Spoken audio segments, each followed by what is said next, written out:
कि रावण नहीं हम पलने देंगे साधुओं के वेश में, रावण नहीं हम पलने देंगे साधुओं के वेश में, अफजल नहीं पनपने देंगे अब्दुल कलाम के देश में, हिंदू हो या मुसलमान अब शीश नहीं कटने देंगे कसम तिरंगे झंडे की, अब ये देश नहीं बटने देंगे। डॉक्टर रागिनी।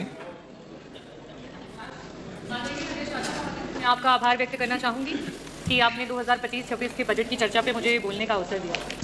आज इस भरे सदन में मैं सर्वप्रथम संविधान के रचयिता बाबा भीमराव अंबेडकर जी को नमन करती हूँ, जिन्होंने आर्टिकल 25 में हमें ये अधिकार दिया, स्वतंत्र धर्म का सम्मान अधिकार और हर आस्था का सत्कार। और इसी के नाते आज पूरे देश में और प्रदेश में हमारे बीच में कुंभ का महापर्व जो रहा, उसमें पूरे देश से लोग आए। मैं सभी लोगों का जो आए उनका स्वागत करती हूँ। यहाँ कई प्रकार की चर्चाएं हुई और बहुत सारे शब्दों का प्रयोग किया गया। ये जो लोग विभिन्न प्रदेशों से और यहाँ तक कि विश्व के कोने कोने से आए, वो किसी राजनीति से प्रेरित होकर के नहीं आए, वो आस्था से, धर्म से और अपने देश, अपनी मातृभूमि से जुड़े हुए हैं, इसलिए वो यहाँ पर आए। महाकुंभ के आयोजन में जितना बजट होना चाहिए था, सरकार ने उसकी कमी की। महाकुंभ में जो सुविधाएं हमारे लोगों को देनी चाहिए थी, सरकार ने उसकी कमी की।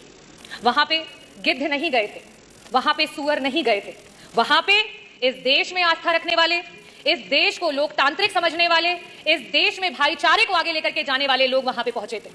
मैं इस सदन में आज बहुत सारी चर्चाएं हुई, बहुत सारी बातें कही गई। बजट की जबकि चर्चा होती है तो बजट में किस तरीके से डिवीजन होता है उसकी बात होती है।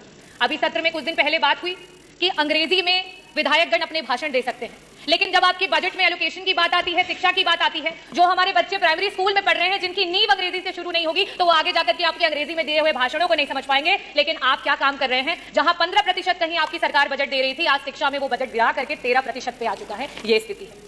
अगर मैं बात करूं स्वास्थ्य की, क्योंकि मंत्री जी यहाँ बैठे नहीं है, जब स्वास्थ्य पे जब विपक्ष चर्चा करने की कोशिश करता है, मंत्री जी उत्तेजित हो जाते हैं। शायद इसीलिए हो जाते हैं क्योंकि स्वास्थ्य पे मात्र 6% का बजट दिया गया है, और इस 6% के बजट में भी मंत्री जी 40% का बजट पिछले जो बजट में था एलोकेटेड, उसको इस्तेमाल नहीं कर पाए। अगर हम बात करें ग्रामीण अंचल की, जो उत्तर प्रदेश की 60-70% की आबादी है, अगर हम उसमें बजट के एलोकेशन की बात करें तो मात्र 4% का बजट है, जो 8 करोड़ 8 लाख की आप बात करते हैं, 8 करोड़ की बात, 8,00,000 करोड़ की बात करते हैं, उसमें मात्र 4% का बजट दिया गया है। और सबसे बड़ी नाइंसाफी अगर इस सरकार में कोई झेल रहा है तो वो हमारा किसान है। पूरे देश का एवरेज औसत अगर निकाल लिया जाए तो बाकी प्रदेशों में जहां किसानों को 6% का बजट मिल रहा है, वहां उत्तर प्रदेश की सरकार में मात्र 3% का बजट है जो हमारे किसानों को दिया जा रहा है।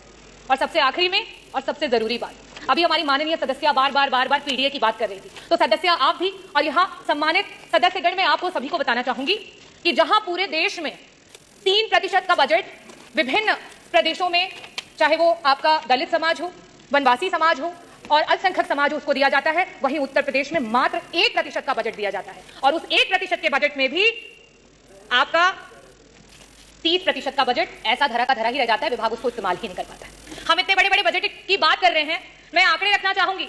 शिक्षा विभाग में वर्तमान में 14% का बजट जो है वो शेष रह गया, इस्तेमाल नहीं कर पाए। स्वास्थ्य में 40% का बजट ऐसे ही रह गया, उसे इस्तेमाल नहीं कर पाए। आवास में 46% का बजट रह गया, जिसे इस्तेमाल नहीं कर पाए। SC/ST माइनॉरिटी में 30% का बजट है, जिसे इस्तेमाल नहीं कर पाए। अगर हम सिंचाई एवं बाढ़ नियंत्रण की बात करें, 35% का बजट है, जिसे इस्तेमाल नहीं कर पाए। अगर हम ट्रांसपोर्ट और PWD की बात करें, 6% का बजट है, जो पुराना बजट है, जिसे आप इस्तेमाल नहीं कर पाए। समाज कल्याण के मंत्री जी यहाँ बैठे हैं, 23% का बजट आज ऐसे ही पड़ा हुआ है, उसे इस्तेमाल नहीं कर पाए। कृषि विभाग वैसे ही 4% किसानों को दिया जा रहा है बजट में से, उसमें से भी 10% बजट ऐसे ही धरा का धरा रह गया, उसे इस्तेमाल नहीं कर पाए। तो मैं बजटों पे बहुत बातें नहीं करूंगी, क्योंकि जो पुराना है उसे ही नहीं इस्तेमाल कर पाए, तो बड़े बड़े बजटों का क्या भवाई लूटी जाए।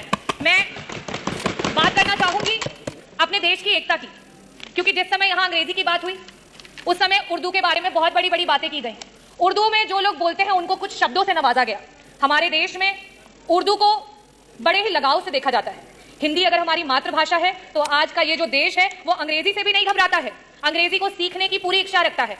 पंडित ब्रिज नारायण जी, पंडित रतननाथ सरहार जी, मुंशी प्रेमचंद जी, पंडित आनंद मोहन जी, यहाँ तक कि उपराष्ट्रपति रहे हुए कृष्णकांत जी, इन सभी लोगों का उर्दू से बहुत लगाव था। तो क्या इनके लिए भी उन्हीं शब्दों से नवाजा जाएगा?